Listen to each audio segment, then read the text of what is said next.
Hello everyone, जय हिंद दोस्तों। आपके अपने यूट्यूब चैनल जीएस पाठशाला बाय एन तुषार में आप सभी का हार्दिक स्वागत है।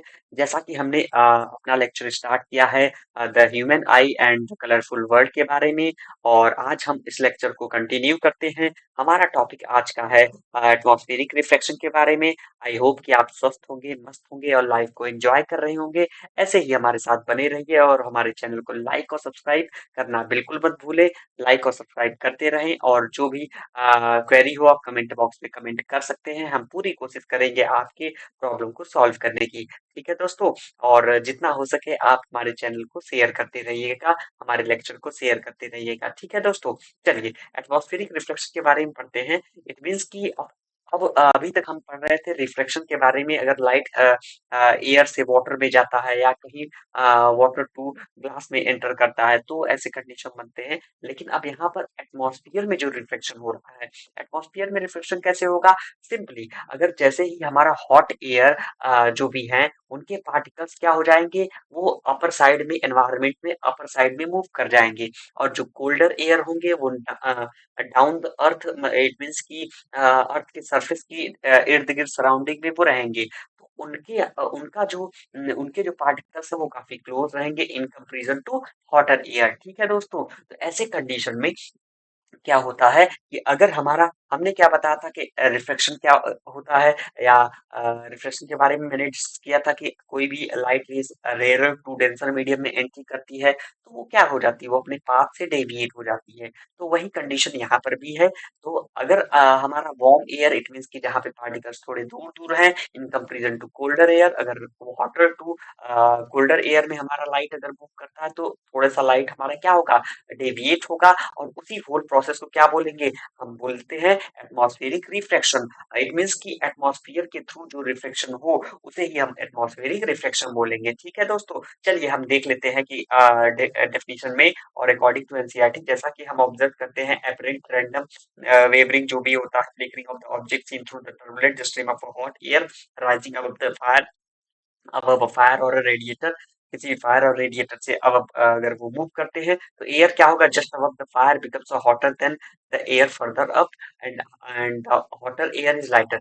जैसा कि मैंने अभी डिस्कस किया कि हॉटर एयर क्या हो जाएगा, आपका ऊपर साइड में मूव कर जाएगा जो कि लेस डेंस है in comparison to colder air. ठीक है दोस्तों, and it and has a reflective index slightly less than that of the colder air. और उसका रिफ्लेक्टिव इंडेक्स जो होगा वो कोल्डर एयर से थोड़ा कम होगा। ठीक है दोस्तों, since physical conditions of the refracting medium are not stationary, the apparent position of the object as seen through the hot air fluctuates. मतलब हॉट एयर की वजह से जो ये प्रोसेस होगा, इसकी वजह से जो हमारा है वो ऑब्जेक्ट का जो पोजीशन है वो क्या हो जाएगा, थोड़ा फ्लक्चुएट करेगा। ठीक है, तो उसी को बोलते हैं apparent position of the object. ठीक, आई होप कि मेरी बातें आपको समझ में आ रही होंगी। और अभी मैं आपको ये पूरा डिटेल में मैं दिखा भी दूंगा, यहाँ पर जो पिक्चर्स बने हैं उसके अकॉर्डिंग मैं सारी चीजों को डिस्कस कर लूंगा। ठीक है, जैसा कि ये एग्जांपल क्या है एटमॉस्फेरिक रिफ्लेक्शन का, twinkling of star is also the phenomena. ये किस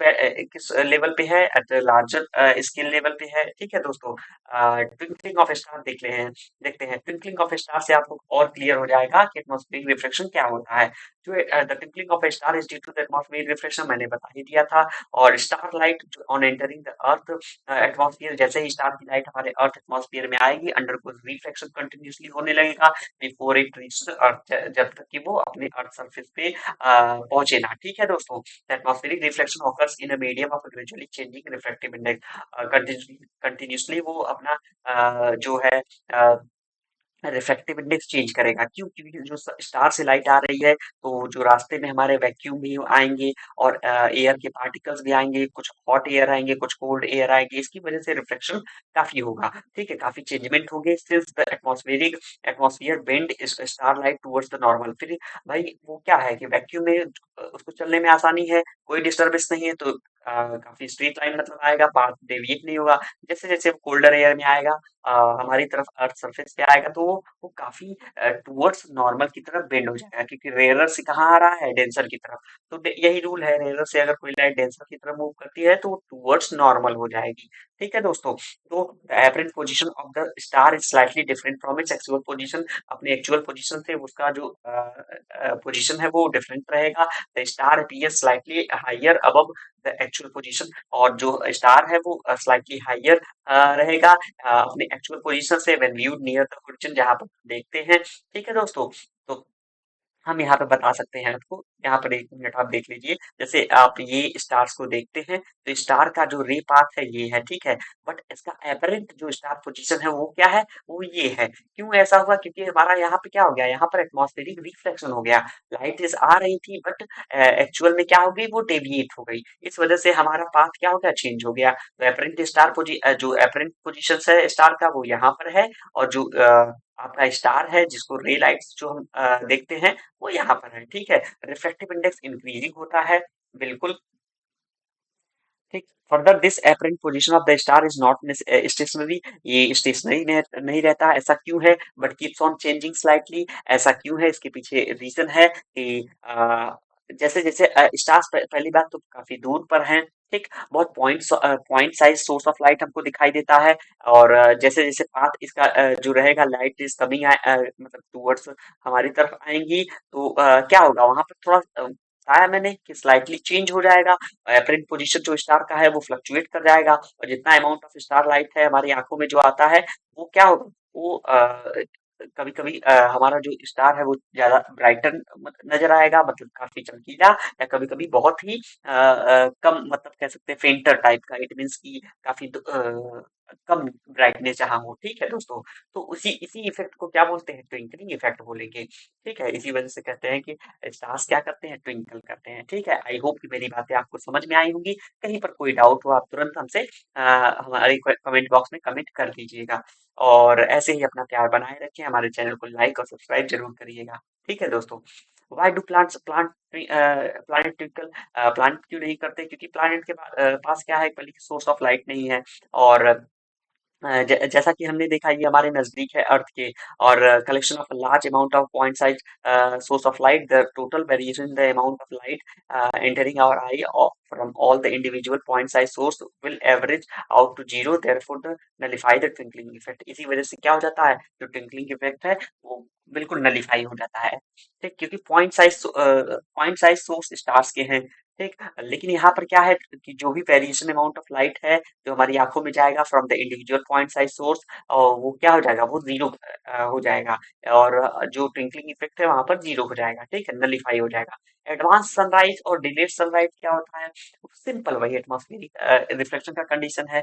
कि जो भी हमारा होरिजन के नीचे, यहाँ पर देख सकते हैं होरिजन के नीचे हमारा सन है। ठीक है। तो एक्चुअल में तो ये है, लेकिन हमको दिखाई कहाँ देता है, हमारा एपरेंट जो पोजीशन है वो ये दिखाई देगा। ठीक। ऐसा क्यों होता है, क्योंकि रिफ्लेक्शन के थ्रू।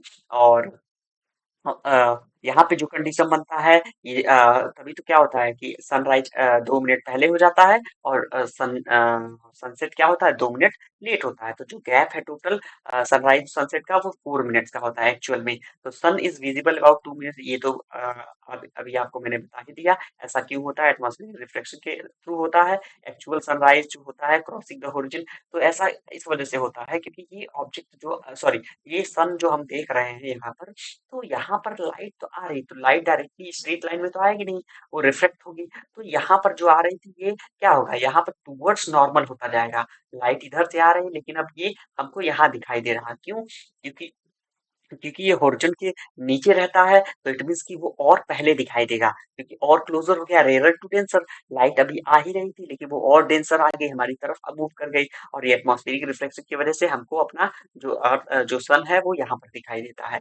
ठीक। So the actual and apparent position of the sun with respect to the horizon, the two time difference मैंने बता ही दिया था, 4 मिनट का होगा टू सनसेट का, टू उसका सनराइज का। The apparent flattening of the sun disk at sunrise and sunset is also due to the same phenomena। बता ही दिया कि एटमॉस्फेरिक रिफ्लेक्शन के थ्रू ऐसा ये इसी फेनोमेनन के थ्रू सनसेट क्या होता है 2 मिनट लेट होता है और सनराइज 2 मिनट पहले हो जाते हैं। ठीक है, आई होप कि मेरा ये लेक्चर आपको पसंद आया होगा और हमारे चैनल को लाइक सब्सक्राइब जरूर करिएगा और जितना हो सके शेयर करिएगा ताकि हम और लोगों से भी कनेक्ट हो सके। Thank you very much. जय हिंद दोस्तों।